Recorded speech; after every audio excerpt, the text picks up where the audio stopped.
Deus é o nosso entendimento, Deus é tudo, irmãos. Deus é a nossa expectativa. Hoje nós estávamos no Salmo 60, na oração de 5 da manhã, e o salmista indignado porque Deus não ouvia ele. Tu me rejeitaste, esqueceste de mim. Se você estivesse aqui 5 da manhã hoje, foi tão bom. E quando a gente começou a ler, na verdade, ele esperava em Deus a resposta da vitória em cima dos seus inimigos. E quando Deus não dá? E quando não acontece? E aí ele fala, tu me rejeitaste, me espalhaste, está distante de mim. É o momento da angústia que nós culpamos alguém. Deus não é, cadê o Senhor? Por que me esqueceu? O que é que está acontecendo? Mas quando Deus se revela, o salmista se acalma. E no último verso, ele diz, eu farei proezas no nosso Deus. Então, que hoje a gente possa compreender que o nosso Deus é maior do que qualquer coisa. Até mesmo do que os nossos próprios sonhos. E que quem tem Deus, ele tem tudo. E está preenchido de todas as coisas. Amém? Hoje eu quero tratar a respeito de um tema que o Senhor colocou no meu coração. Nós vamos ministrar a palavra baseada no livro de Apocalipse, capítulo de número 12, o verso é o número 11. O tema, o poder no sangue de Jesus. Você já ouviu essa expressão? Sangue de Jesus tem poder. Quem já ouviu isso, diga amém. De onde veio isso, hein, irmãos? Como é que esse sangue tem poder? O que é isso mesmo? O que isso significa? Então hoje nós vamos tentar conversar a respeito deste entendimento e por que surgiu esta expressão. E se isso é verdade, há poder no sangue de Jesus? Tem até um hino. Há poder, sim, força e vigor neste sangue de Jesus. Então hoje nós vamos conversar acerca do poder no sangue de Jesus. Abra a sua Bíblia em Apocalipse, capítulo número 12, o verso é o 11. Porém, eu quero ler o 10 e o 11 para dar um entendimento melhor acerca do que vamos tratar nesta noite. Rogo as vossas orações para que o Senhor nos dê graça e que você tenha compreensão. E aproveitando o ensejo, irmãos, do culto de ensinamento, quando a gente estiver cantando, cante também, irmãos. Está aqui louvando o hino da harpa, louve também. Olha para os meus jovens, os irmãos estão calados, a garganta tão sadia, né? Mas não canta, não louva. E você não vai cantar para agradar o cantor ou o pastor. Você está ofertando ao Senhor o seu hino, a sua adoração. Se você chega e fica sentado aí emburrado, o culto todinho, irmãos, o que você veio fazer de fato nesta casa? Se aqui é uma casa de entrega. Então o que você trouxe para o Senhor? O que você vai entregar a Deus hoje? O seu louvor, a sua adoração, a sua gratidão. Então faça valer a pena, irmãos. Você saiu de casa, tem dificuldade, às vezes cansado, veio às vezes assim até sem querer vir, mas já que chegou, cante para o Senhor, cante para Jesus, dê o seu melhor, porque o Senhor fez por nós o que ninguém faria. Ele nos comprou de uma maneira maravilhosa da mão do opressor. Quem encontrou Apocalipse capítulo 12, o verso é o 10, diga amém. E ouvi uma grande voz no céu que dizia, agora chegada está a salvação, e a força e o reino do nosso Deus, e o poder do seu Cristo. Porque já o acusador de nossos irmãos é derribado, o qual diante do nosso Deus os acusava de dia e de noite. Diga comigo, e eles o venceram.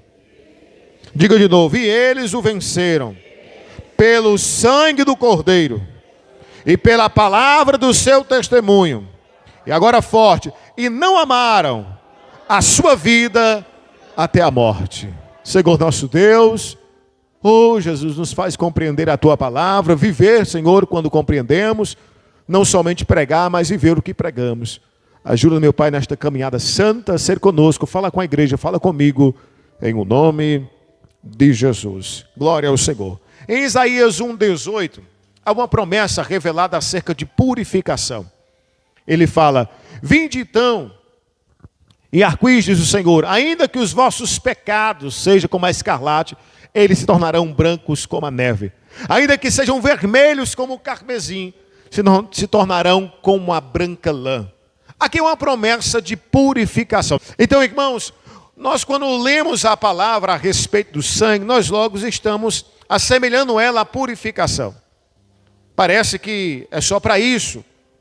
Nós até entendemos lá em Apocalipse capítulo 7, se não me engano é o verso 14, ele vai falar acerca daquele que lavou as suas vestimentas no sangue do Cordeiro. Ele diz, e disse o Senhor, tu sabes, ele me disse, estes são os que vieram de grande tribulação, lavaram as suas vestes e branquearam no sangue do Cordeiro. Olha aqui para mim. Toda vez que a gente vai fazer ou celebrar a Santa Ceia do Senhor, nós fazemos a comparação do sangue como algo purificador. Amém, irmãos? Este é o entendimento, pelo menos o mais básico, que o sangue de Jesus tem poder para purificar, para lavar mesmo, para nos tornar uma nova criatura. E nós vamos conversar um pouco além mais deste sangue purificador. Na verdade, o sangue, irmãos, que nos remiu, que nos trouxe a redenção, o sangue que nos colocou de pé, e o sangue que tem poder, o sangue que nos dá livramento, o sangue que nos dá força para continuar. Obrigado, meu irmão. Deus abençoe. Então eu quero fazer aqui uma comparação, para trazer um entendimento acerca deste sangue. E hoje não é a Santa Ceia, mas nós vamos tratar sobre a primeira Páscoa do Senhor, lá em Gênesis capítulo 12.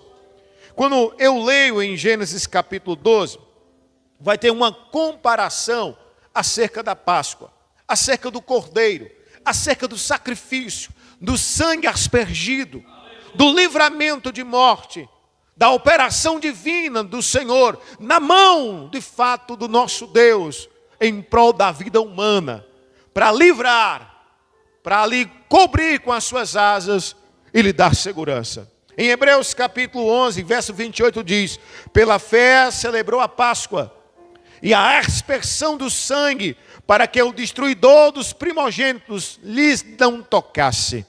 Em Gênesis capítulo 12, o versículo é o 13, na ordenação das pragas, na última praga, a praga da mortandade do primogênito, tanto dos seres humanos como dos animais, houve uma ordenação.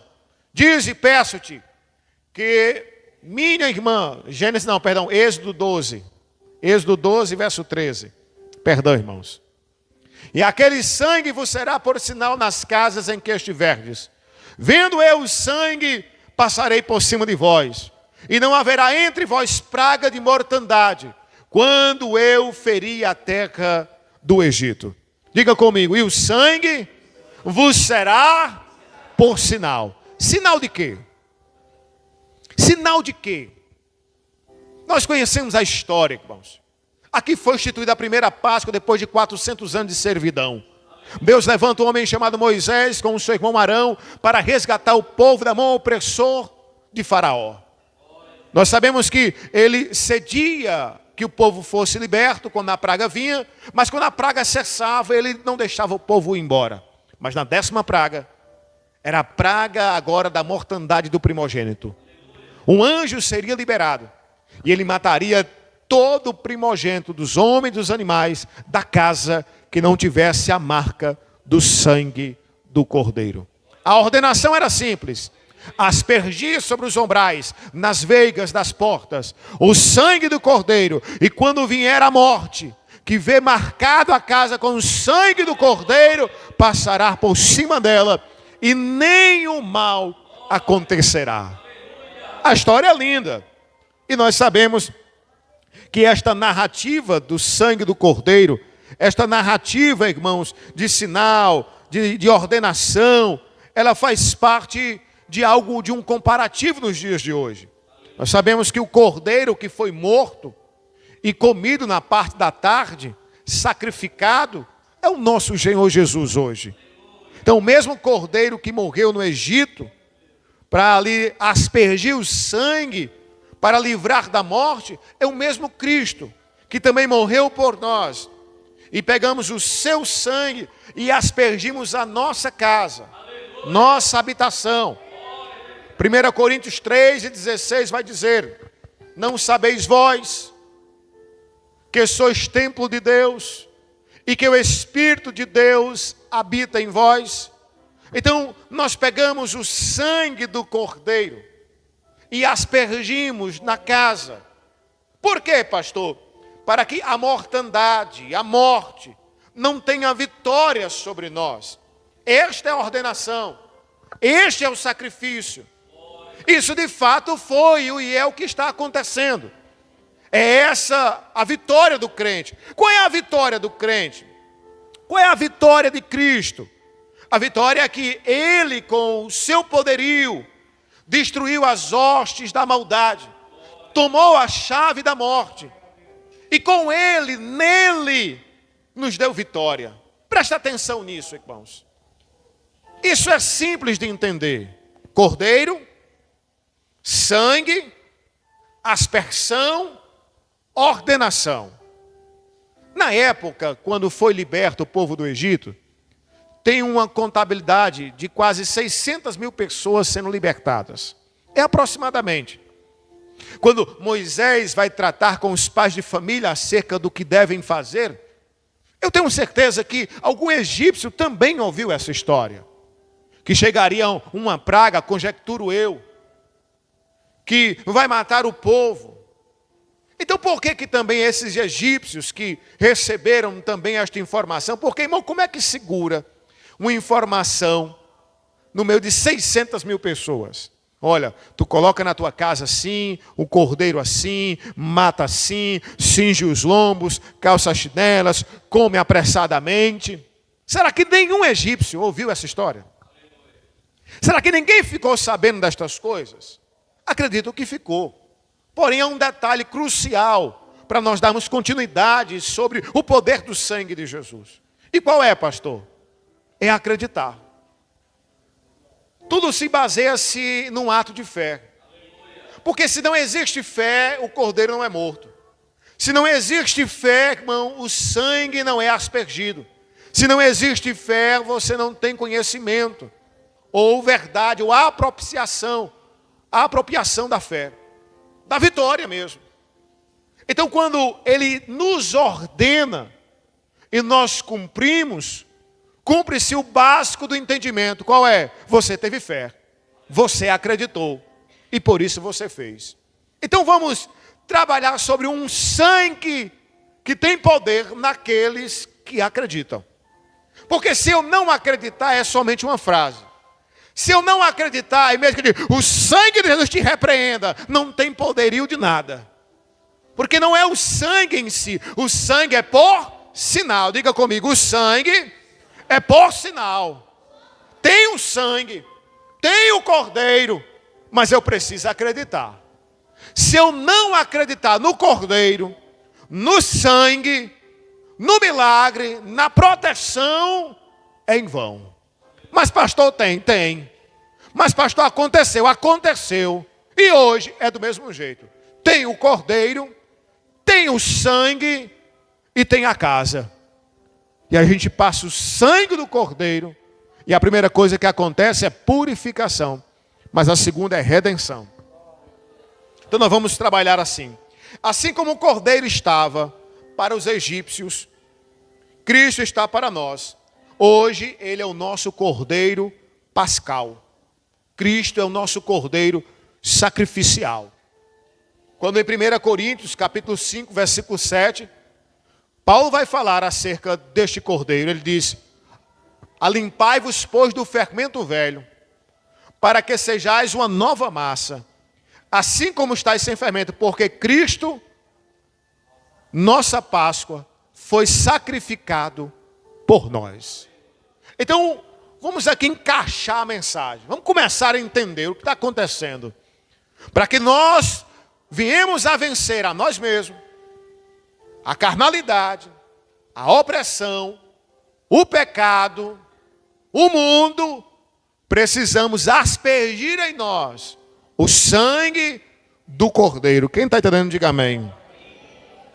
Logicamente, irmãos, que esse sangue não é literal.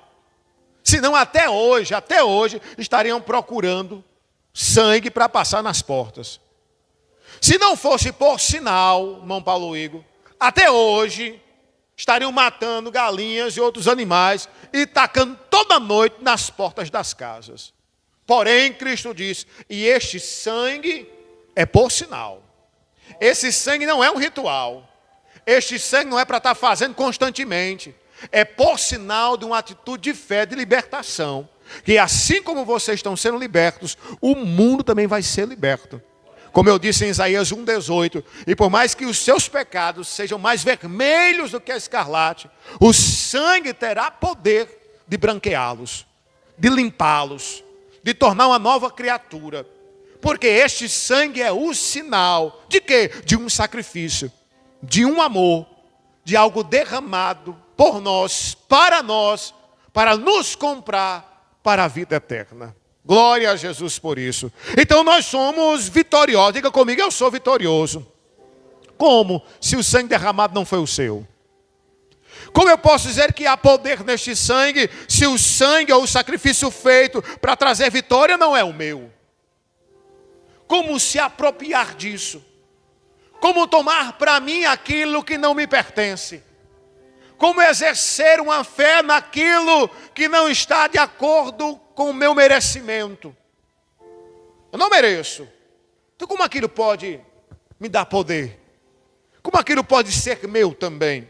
Então nós vamos tratar sobre o que Cristo fez. O que Cristo fez na cruz? Colossenses 2:14, ele vai falar que Cristo, ele pagou uma dívida. Olha como isso aqui é interessante. Havendo riscado a cédula que era contra nós, ou o escrito da dívida, em outra versão. Havendo riscado a cédula que era contra nós, nas suas ordenanças, a qual de alguma maneira nos era contrária, e atirou no meio de nós, cravando-a na cruz. Bota o 15. 15. E despojando os principados, saindo, tirando os principados e potestades, os expôs publicamente, e deles triunfou em si mesmo. O que é que ele fez por nós? Cristo começou a pagar a nossa dívida. Preste atenção, irmãos. Talvez hoje você esteja um pouco cansado, mas você precisa ouvir isso. Você precisa entender o que Cristo fez por você. Como Cristo lhe comprou. Talvez você não entenda, talvez a sua comparação de sangue, de entendimento, é somente de purificação. Mas o sangue também fala de redenção, de nos remir, de nos colocar de pé, de nos dar vitória, de tomar para Ele, de pagar a dívida. A dívida que estava na cédula, Ele riscou esta dívida. E contra nós havia ordenações. Quais eram as ordenações? Morte. O salário do pecado é o quê? Morte. Ele disse, não tem problema, eu pago a dívida. Então o que é o sangue? O sangue é o pagamento de uma dívida de morte que nós tínhamos. O sangue de Jesus é o pagamento da dívida que nós tínhamos. Ele tomou a dívida e pagou por nós. Preço de sangue. Sem sangue não há remissão de pecado. Então nós estávamos condenados. Romanos 6:23. E quando nós estávamos condenados com o salário da morte, pecado, morte, Cristo com a sua vida eterna nos comprou. Aonde? Como? Pagando. Satanás exigiu a cobrança da verdade.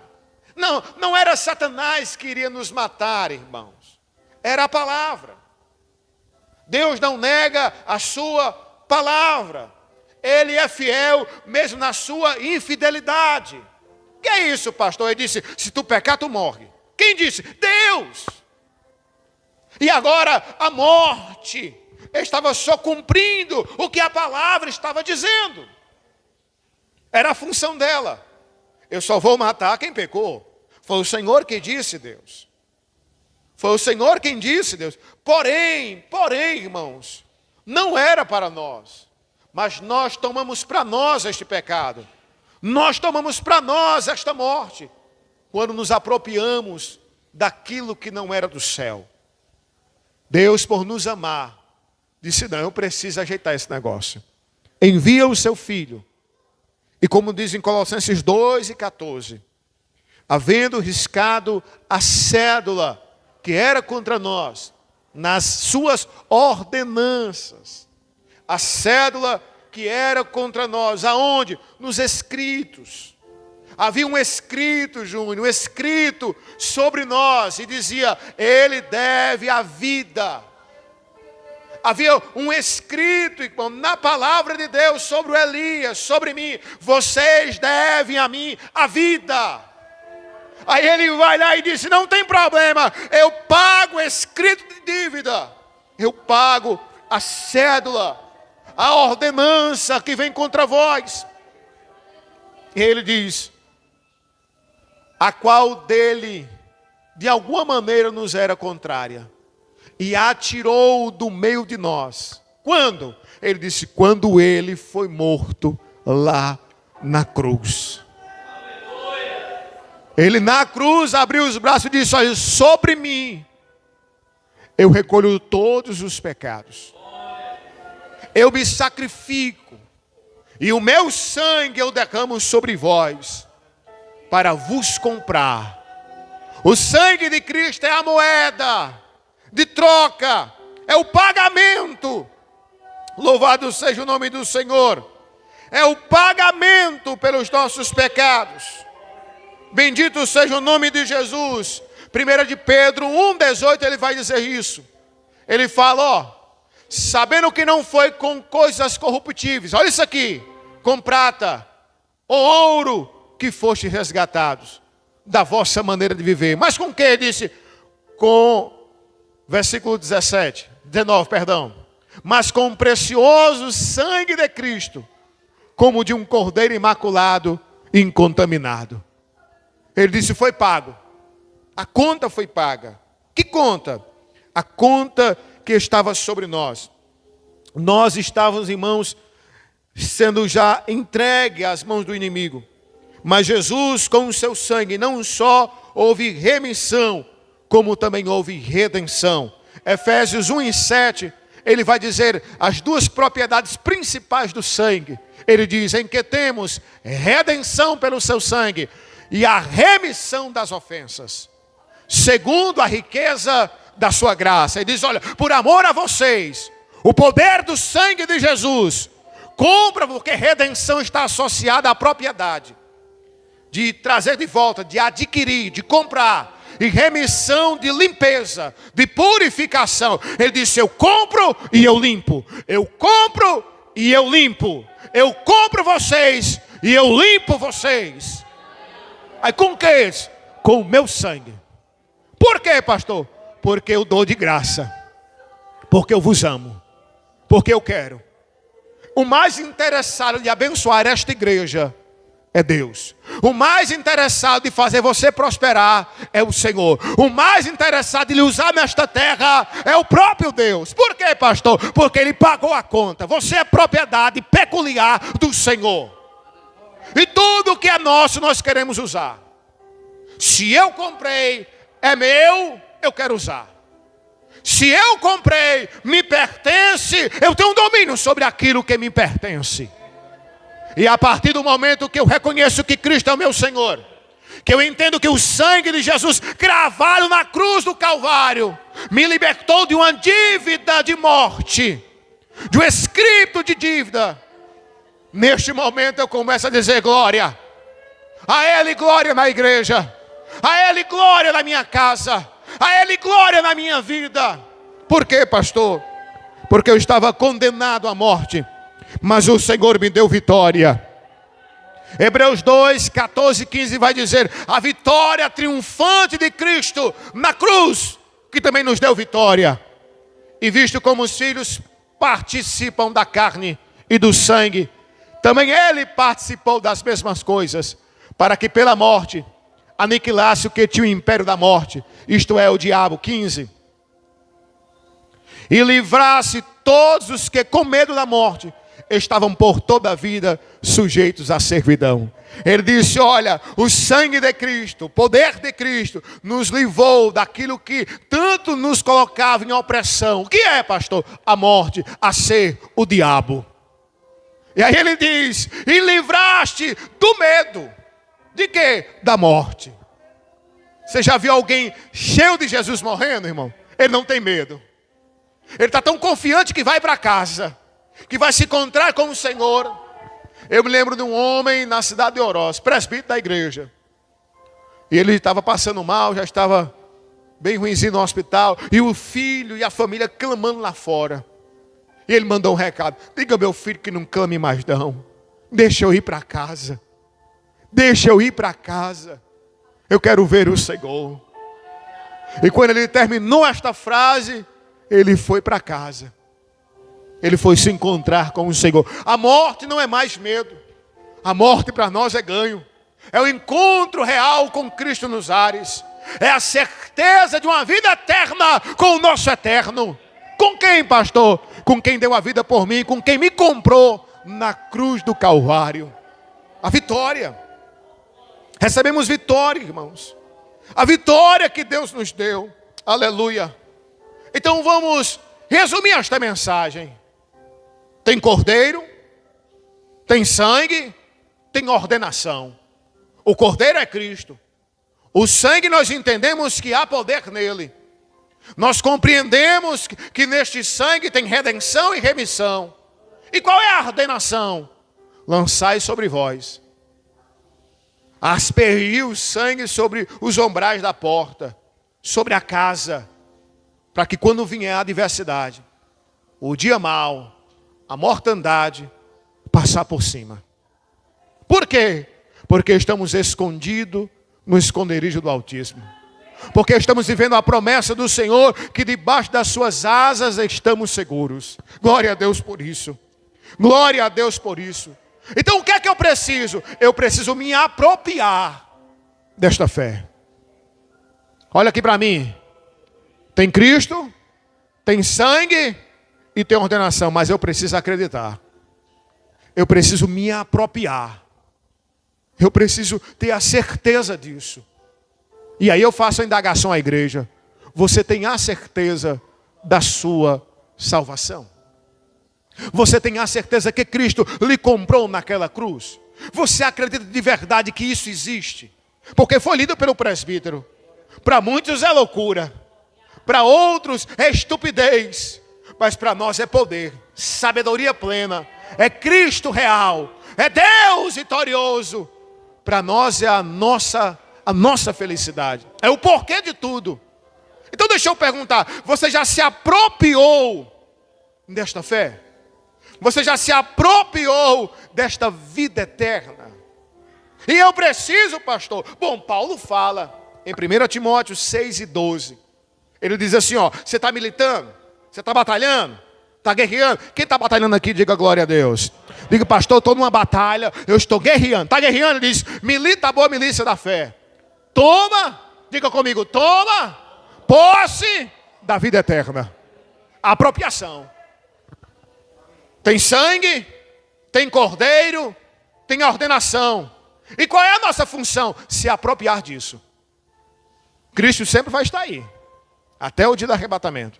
O sangue dele, de fato, tem poder para remir e para também nos trazer a redenção. A ordenação existe. Tomai sobre mim, tomai sobre vós o meu jugo. Me lance sobre as suas ansiedades. Me coloque em primazia. A ordenação está aí. E o que é que eu preciso fazer, Senhor? Pastor, me apropriar. Eu preciso acreditar. Então Paulo vai dizer, olha Timóteo, eu tenho um recado para ti. Tu está guerreando, tá? Está militando, tá? Está na batalha? Então milita uma boa milícia da fé. Nesta tua guerra, toma posse da vida eterna. A apropriação. Toma posse. Diga assim, eu tenho a vida eterna. Tem certeza? Tem certeza? Pastor, como é que eu sei? Primeiro, vitória antecipada. Quem tem certeza da vida eterna é um vitorioso. Ele sabe. Pode estar aqui tudo errado, mas ele já sabe que já está tudo preparado, esperando ele. Pode até ninguém lhe conhecer na terra, Mas você já sabe o que é conhecido no céu. Pode alguma coisa aqui não estar encaixada, mas tudo lá já se encaixou. A alegria da salvação, Salmo 51, verso 12. Davi fala sobre isso. Há uma alegria de quem é salvo. Ele diz: torna a dar-me a alegria da tua salvação. E por favor, me sustenta com o espírito voluntário.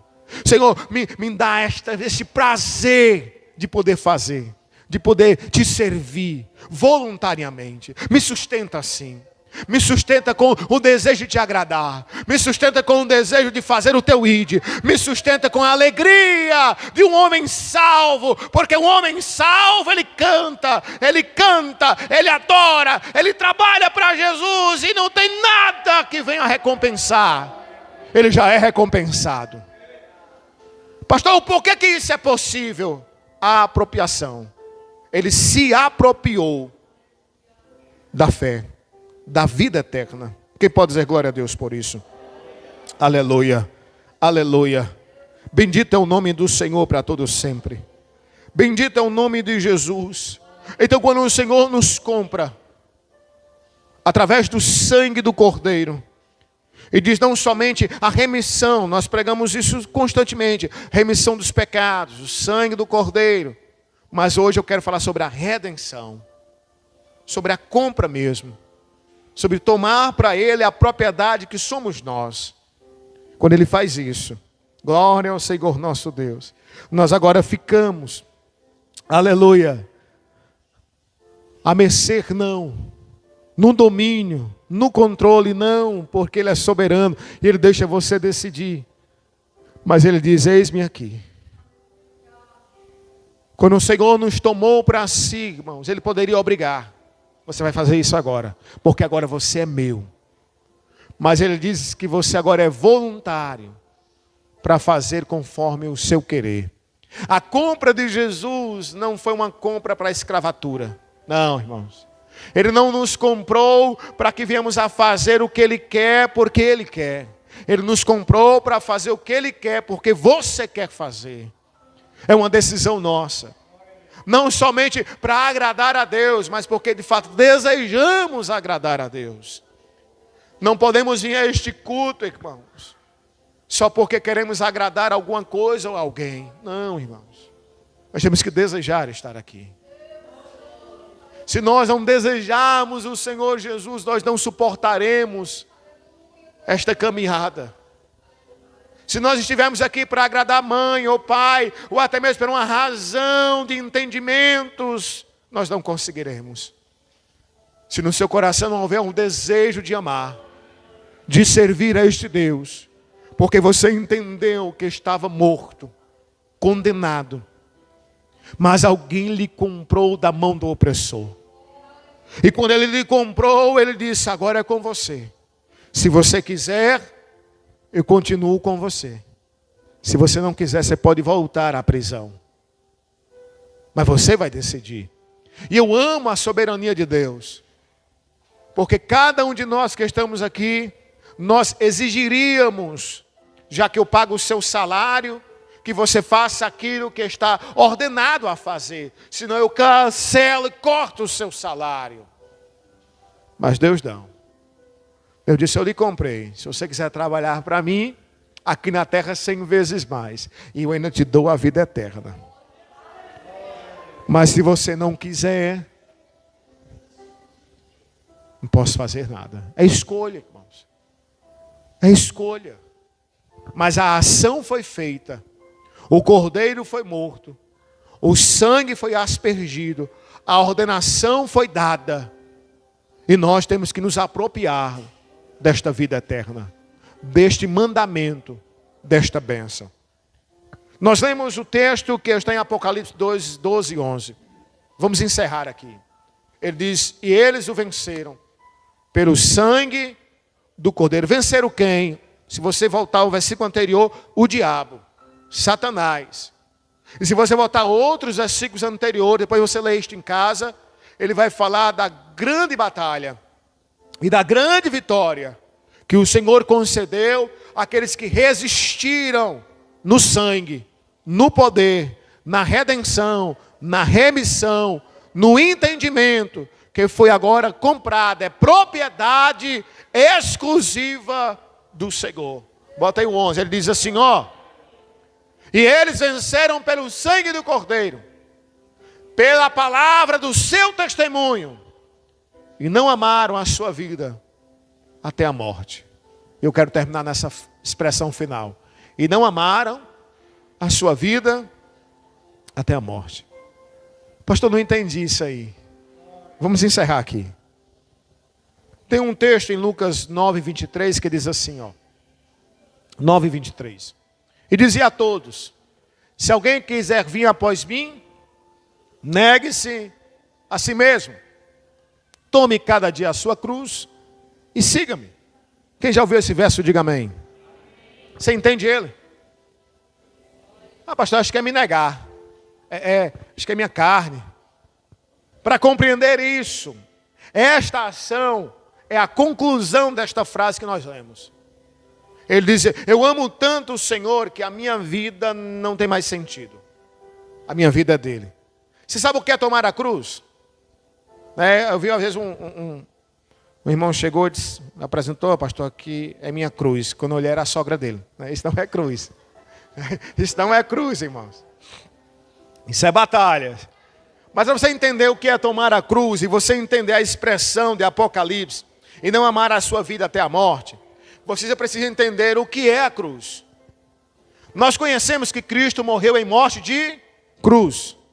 Cravou a nossa vitória na cruz. Mas o processo até chegar ao Calvário, ao Gólgota, é um processo onde ele é obrigado a carregar a cruz. É um processo onde ele está dizendo a todos que acompanham: eu estou morto. Esta é a minha condenação. Nas costas de Jesus estava a sua sentença, a cruz, a morte. Então ele está andando no meio do povo dizendo: eu estou sentenciado, eu estou morto. Eu estou andando aqui, mas eu já estou morto. Eu estou carregando a cruz aqui, mas eu já estou sentenciado à morte. Então quando ele diz: olha, eu quero que vocês também tomem a sua cruz, ele está dizendo: coloquem nas suas costas a sentença, você morreu. Mas pastor, eu estou andando, mas você está sentenciado.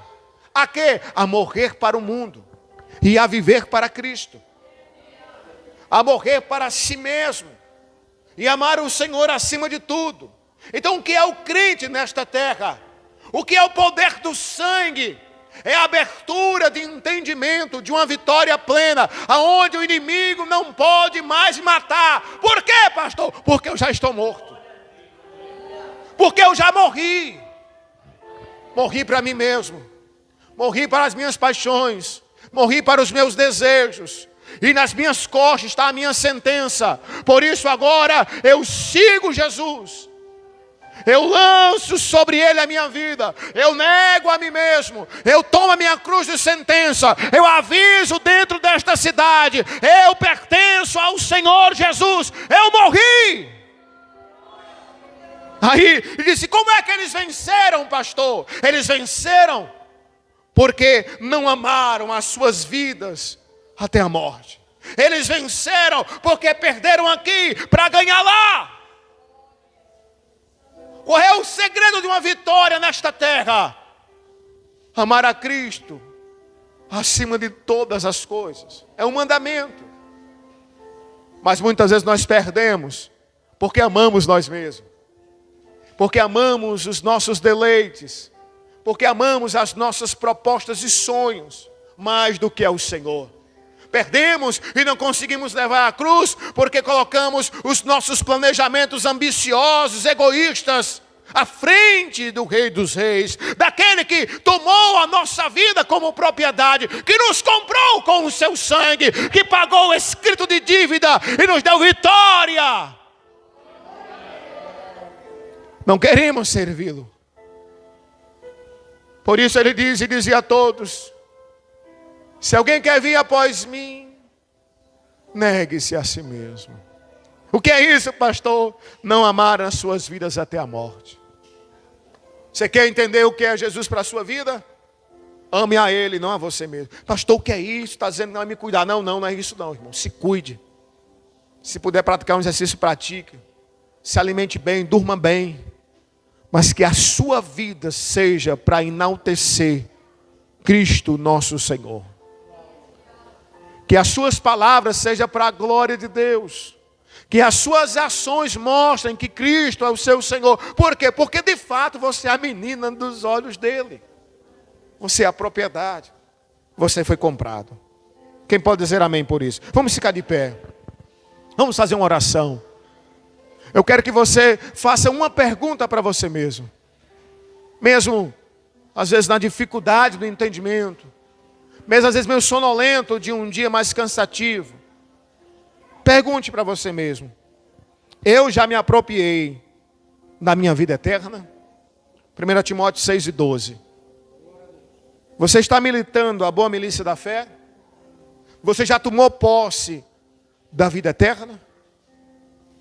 Ah, pastor, é muita pretensão dizer que é salvo. Não, irmãos. Não, irmãos. A certeza da salvação é quem nos alegra. Se olhar para mim e não tiver a certeza, eu preciso aniquilar o que está tirando esta certeza. E começar hoje uma boa milícia da fé. Por quê, pastor? Porque o Cordeiro existe. O sangue já foi derramado. A ordenação já foi dada. E o que é que eu preciso fazer, pastor? Se apropriar disso. Pegar este sangue e dizer, olha, Satanás, pecado, mundo, carne, eu morri. Eu morri. Diga comigo, o sangue de Jesus tem poder. Vamos terminar cantando? Diga comigo, o sangue de Jesus tem poder. Tem. Nos remir, nos trazer redenção e quebrar as cadeias, tá, irmão? Para cadeias quebrar. Cadeias quebrar. Cadeias quebrar.